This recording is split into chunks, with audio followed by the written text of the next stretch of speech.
আসসালামু আলাইকুম। দেশ এবং প্রবাসের যে যেখান থেকে দেখছেন আন্তরিক মোবারকবাদ।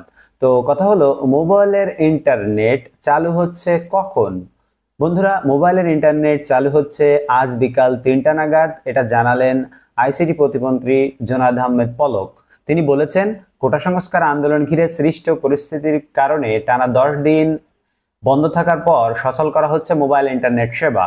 রোববার ২৮ জুলাই সকালে এই সিদ্ধান্ত নেওয়া হয়। সিদ্ধান্ত অনুযায়ী বিকাল ৩টা থেকে সারা দেশে এই সেবা চালু করা হবে এবং একই সাথে তিনি 4Gও চালু করে দিবেন। কোটা সংস্কার আন্দোলনের সময় বন্ধ হয়ে যাওয়ার পর টানা ৫ দিন সারা দেশে ব্রডব্যান্ড ইন্টারনেট সেবা বন্ধ হয়ে যায়।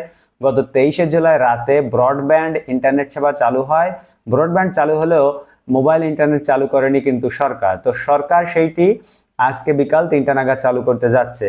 এবং প্রতিমন্ত্রী আরো জানিয়েছে, সাম্প্রতিক সময়ের মোবাইল ইন্টারনেট সংযোগ বিচ্ছিন্ন থাকার সংযোগ চালুর পর মোবাইল ইন্টারনেট গ্রাহকরা ৩ দিনের জন্য 5 GB বোনাস পাবেন। সব অপারেটরের গ্রাহকরাই এই সুবিধা পাবেন, অর্থাৎ 3 দিনের জন্য প্রতিটা গ্রাহক, প্রতিটা সিম হোল্ডার 5 GB করে বোনাস পাবেন। এই যে কয়দিন আপনারা চালাইতে পারেননি ইন্টারনেট, তার জন্য তারা বোনাস দেবে আর কি। উল্লেখ্য, কোটা সংস্কার আন্দোলনের মধ্যে সহিংসতা ছড়িয়ে পড়লে মহাখালীতে খাজা টাওয়ারের ডেটা সেন্টারে ব্রডব্যান্ড ইন্টারনেটের অপটিক্যাল ফাইবারে আগুন লাগার ঘটনা সামনে আসে।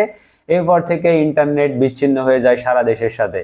তো পর্যায়ক্রমে সব জায়গায় ইন্টারনেট দেওয়া হচ্ছে। প্রথমে দেওয়া হয়েছে আপনার ব্যাংক, আর্থিক প্রতিষ্ঠান এবং অন্যান্য ফিনান্সিয়াল সার্ভিস এরিয়াতে। আর এখন আজ বিকেল ৩টা, অর্থাৎ আজ রবিবার ২৮শে জুলাই বিকাল ৩টা থেকে চালু হবে মোবাইল 4G এবং মোবাইল ইন্টারনেট সেবা। বন্ধুরা, আমাদের সাথে থাকার জন্য আপনাদেরকে অসংখ্য ধন্যবাদ।